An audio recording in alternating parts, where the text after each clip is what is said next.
नमस्कार केमन आছেন सबाई रेसिपि बाय श्रीयम्स मम चैनेले आपनादेर स्वागत जानाई। आज एकटी इजी एवं टेस्टी रेसिपि निये चले एसेछि। आपनादेर मोटामुटी सकलेर बाड़ीतेई हये थाके।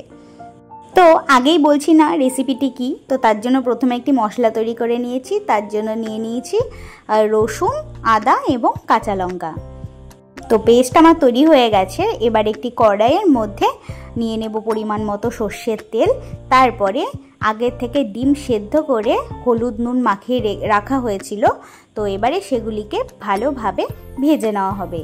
आशा करी मोटामुटी बुझतेई पेरे गेछेन जे आज आमि कि इजी रान्नाटी करछि। हाँ ठीकई धरेछेन, आज नर्माल डिमेर झोल रान्ना करछि। तो डिम आमादेर भाजा हये गेछे, तुले नियेछि। एबारे केटे राखा आलुगुलिकेও भालो करे भेजे नेब। तो डिमे तो आगे थेके हलुद नुन माखानोई छिलो, आलूते माखानो छिलो ना बोले परिमाण मतो हलुद एबं नुन दिए भालोभाबे कड़ा करे आलूगुलिके लाल लाल हওয়া पर्यन्त भेजे निচ্ছি। तो आलू भाजा हये गेछे, एबारे तुले निये निচ্ছি। तारपरे एई कड़ाइयेर सेई ओई सामान्य तेलेई, एते आमी तेल बेशी व्यवहार करब ना, एई तेले दिए दिচ্ছি तेजपाता, शुकनो लंका एबं गोटा जिरे फोड़न। फोड़न थेके जखन सुंदर गन्ध बेरोबे ताते दिए देब कुचोनो पेঁয়াজ।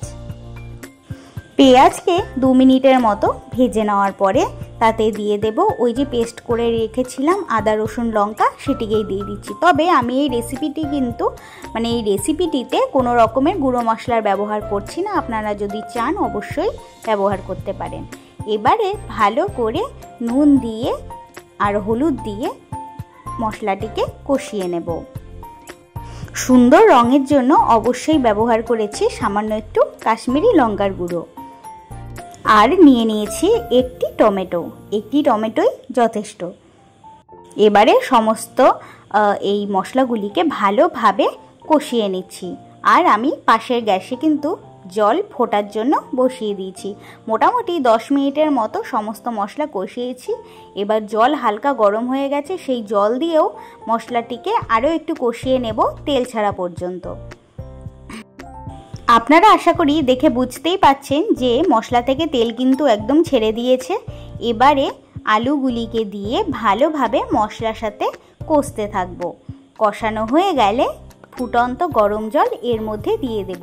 চেষ্টা করবেন রান্নায় অবশ্যই গরম জল ব্যবহার করার জন্য, তাহলে রান্নার টেস্ট আরও সুন্দর হয়।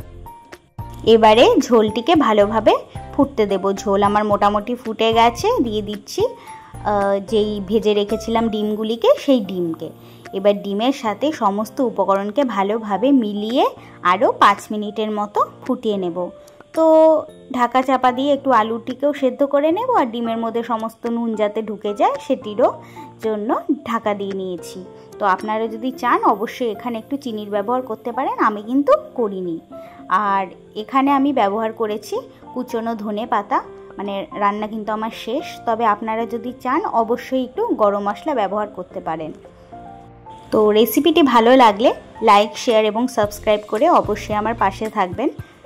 তো আমি জানি অবশ্যই আপনারা আমার থেকেও বেশি ভালো ডিমের ঝোল রান্না করে থাকেন, তবে আমি যেইভাবে বানিয়ে থাকি সেটি আপনাদের সঙ্গে শেয়ার করলাম। ভালো লাগলে এভাবে একবার বাড়িতে ট্রাই করে দেখতে পারেন। আমার কিন্তু রেসিপি একদম ডান হয়ে গেছে। কালারটি দেখেছেন কতটা সুন্দর এসেছে না?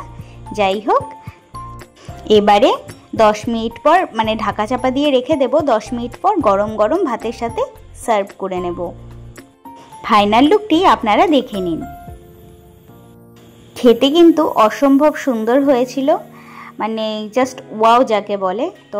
তো আজকের জন্য ভিডিওটি এই পর্যন্তই। আরও একটি নতুন রেসিপি নিয়ে আপনাদের সামনে খুব তাড়াতাড়ি হাজির হব।